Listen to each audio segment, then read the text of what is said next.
बिस्मिल्लाहिर्रहमानिर्रहीम। अस्सलाम वालेकुम डियर स्टूडेंट्स, मैं डॉक्टर अहमद। अच्छा बच्चों को फिजियोलॉजी में लेक्चर नंबर 48 हम डिस्कस करने जा रहे हैं। और 48 हमारे पास जो नेक्स्ट हार्मोन है वो कैल्सिटोनिन। इसके नाम से ज़ाहिर है इस हार्मोन का जो ताल्लुक है वो हमारे ब्लड में कैल्शियम के लेवल के साथ है। तो ये हार्मोन कहाँ से निकलता है? ये हार्मोन निकलता है parafollicular cells of thyroid gland. तो ये हार्मोन थायराइड ग्लैंड से निकल रहा है। थायराइड ग्लैंड में पैराफोलिकुलर सेल्स होते हैं, तो उन सेल से ये हार्मोन निकल रहा है। अब देखें इस हार्मोन का जो बेसिक फंक्शन है ये इन्वॉल्व है in homeostasis of calcium and phosphate level. कि ये हमारी बॉडी में कैल्शियम और फास्फेट के लेवल को रेगुलेट कर रहा है, उसको कंट्रोल कर रहा है।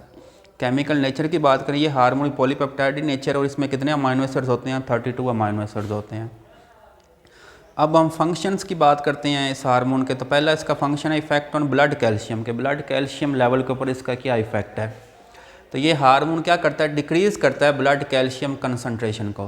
तो ये हार्मोन हमारी बॉडी में तब निकलेगा जब हमारे ब्लड में कैल्शियम ज़्यादा हो जाएगा, तो ये हार्मोन आएगा और ब्लड के अंदर कैल्शियम को कम कर देगा।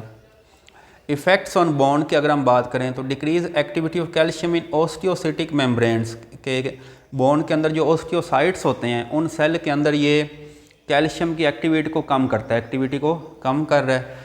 और फिर ये क्या कर रहा है? Increase osteoblastic activity. तो ये भी बोन के अंदर जो सेल होते हैं जो बोन बनाते हैं, तो ये ओस्टियोब्लास्टिक जो एक्टिविटी उसको ज़्यादा कर रहा है। और फिर ये क्या कर रहा है? Decrease formation of osteoclast. Osteoclast ऐसे सेल होते हैं जो बोन को डिज़ोल्व करते हैं, ठीक हो गया। तो ये ओस्टियोक्लास्ट की फॉर्मेशन को कम कर रहा है। तो ये तीन इसके काम हैं बोन के अंदर।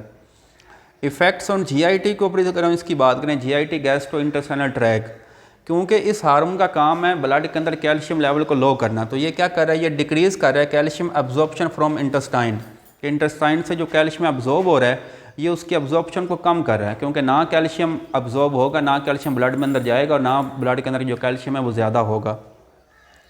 किडनीज़ को अगर हम इसके इफेक्ट्स की बात करें तो ये डिक्रीज़ कर रहा है calcium absorption from renal tubules. आप देखें वही बात है कि रीनल ट्यूब्यूल्स के अंदर भी ये कैल्शियम के एब्जॉर्प्शन को क्या कर रहा है? कम कर रहा है, ताकि ज़्यादा जो कैल्शियम वो यूरिन के जरिए बॉडी से बाहर निकल जाए।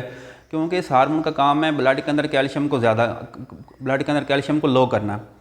तो इसलिए क्या कर रहा है? रीनल ट्यूब्यूल से कैल्शियम को एब्जॉर्ब ही नहीं दे रहा, क्योंकि ना कैल्शियम एब्जॉर्ब होगा, ना ब्लड के अंदर आएगा और ना ब्लड के अंदर जो कैल्शियम वो ज़्यादा होगा। इसके बाद अगर हम इसकी बात करें इफेक्ट्स ऑन फास्फेट के ऊपर, तो ये इंक्रीज़ कर रहा है यूरिनरी एक्सक्रीशन ऑफ फास्फेट। वही बात आ गई कि ये फास्फेट्स को भी उसकी भी एब्जॉर्प्शन ही होने दे रहा, और फास्फेट ज़्यादा कहाँ जा रहे हैं? यूरिन के अंदर जा रहे हैं और यूरिन से बॉडी से बाहर निकल जाएंगे।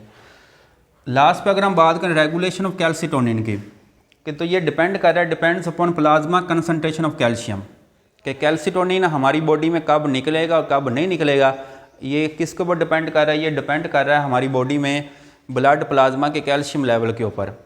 अगर तो हमारे प्लाज्मा में कैल्शियम कंसंट्रेशन ज़्यादा है तो फिर क्या होगा? कैल्सिटोनिन की कंसंट्रेशन भी ज़्यादा हो जाएगी, क्योंकि इस हार्मोन का काम है कैल्शियम के लेवल को लो करना। तो ये हार्मोन हमारी बॉडी में तब भी निकलेगा जब हमारी बॉडी में कैल्शियम का लेवल ज़्यादा होगा, तब ये निकलेगा। लेकिन अगर पहले ही हमारी बॉडी में कैल्शियम का लेवल कम है तो फिर ये हार्मोन नहीं निकलेगा। अब देखें अगर प्लाज्मा कैल्शियम कंसंट्रेशन लो है तो देखें काजेज डिक्रीज ऑफ कैल्सिटोनिन। अगर हमारे प्लाज्मा पहले ही कैल्शियम कम है तो फिर ये कैल्सिटोनिन भी नहीं निकलेगा, क्योंकि इसका काम ही कैल्शियम को कम करना है। तो कैल्शियम पहले ही कम है तो फिर ये नहीं निकलेगा। और ये कब निकलेगा? जब हमारे ब्लड में कैल्शियम ज़्यादा होगा।